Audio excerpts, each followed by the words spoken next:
Znate kako na dunjaluku? Pogriješiš jednom prema komšiji ili prema roditelju, dva, pa jednom dođeš pa izvini komšija, Boga mi djeca su napravila bela i razbila prozor. Sutra opet djeca slomila nešto pred kućom, preko sutra razbila staklo, četvrti dan otkinula od auta brisač. Ti više poludi idući kod tog komšije da tražiš halala. A sreća je da imaš gospodara koji je ostavio otvorena vrata pokajanja 24 sata. Da si 160 godina bio u jarku, nikad se otrijeznio nisi. Kad pokucaš na Allahova vrata, ona su otvorena. Ja Rab. To je istinska sreća. Na dunjalku vidjeli smo, odeš komši jednom, dva put, tri put, četiri put komšija, vjeruj, haubicom ću te pogoditi. Čuvaj djecu, veži, pripni, ne znam šta ćeš raditi s njima, ali 3 puta ti mogu halal, četvrti put i ti i djeca ćete u zatvor.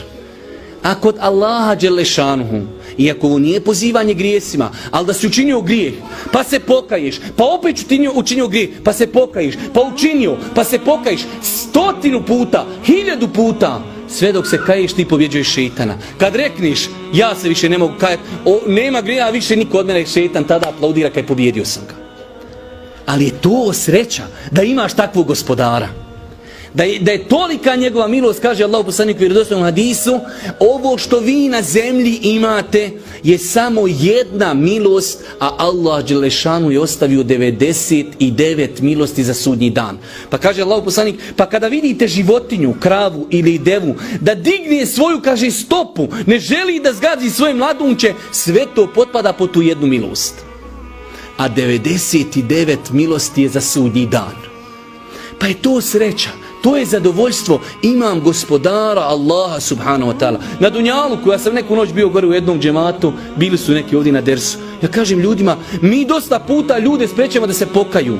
Čovjek vjernik je došao u džamiju, ajmo, kaj ne možeš se ti pokajat. Po nama znači, dobro, bio 30 godina u jarku. Pa može li kako? Ne može, kaj ti ne možeš nikako. Ako će Mujo u džamiju, neće dolaz. Mujo, kaže, on je uvijek bio pjan, on je uvijek krao.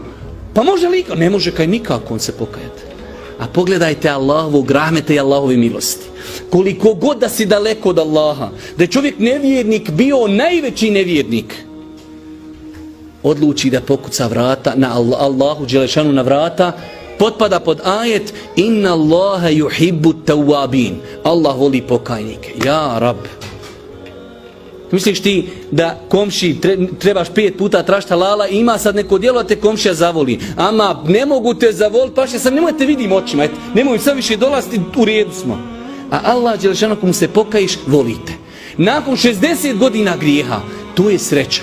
To je zadovoljstvo da znaš da imaš gospodara koji te voli više nego tvoji roditelji. Vi znate koliko roditelji voli majka, koliko majka voli svoje dijete? Božji poslanik alejhi selatu vesselam u jedne prilike kada mu je dovedeno roblje, pa je vidio jednu ženu kako traži svoje dijete. Žena izgubljena, traži dojenče dijete u roblju, pa ga našla, pa ga uzela i zagrlila ga, pa mu dala da jede. A Božji poslanik gleda sa ashabima. Kaže Allahov poslanik, iskorištava priliku, to jest ajde kažemo, metoda učenih ljudi. Kaže ashabima, vidite li onu ženu? Kažu, vidimo Allahov poslaniče. Jer vam čudno koliko ona voli to svoje dijete? Jeska. Šta mislite bi li ona njega mogla baciti u vatru?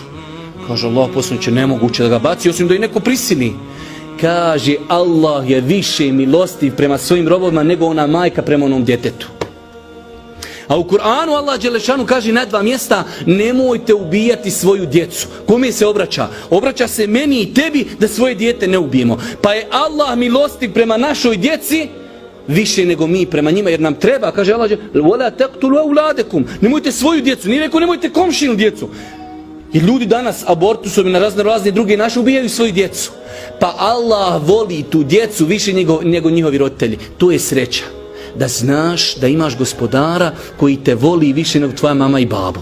A znaš koliko te voli mama i babo? To možeš samo znati kad imaš svoje dijete. Ja to nikad u životu nisam znao dok nisam dobio djecu. Tek sad znam koliko mene moja mama voli. A Allah te voli više kad si pokoran. Inna Allaha yuhibbu tawwabin. Allah voli pokajnike.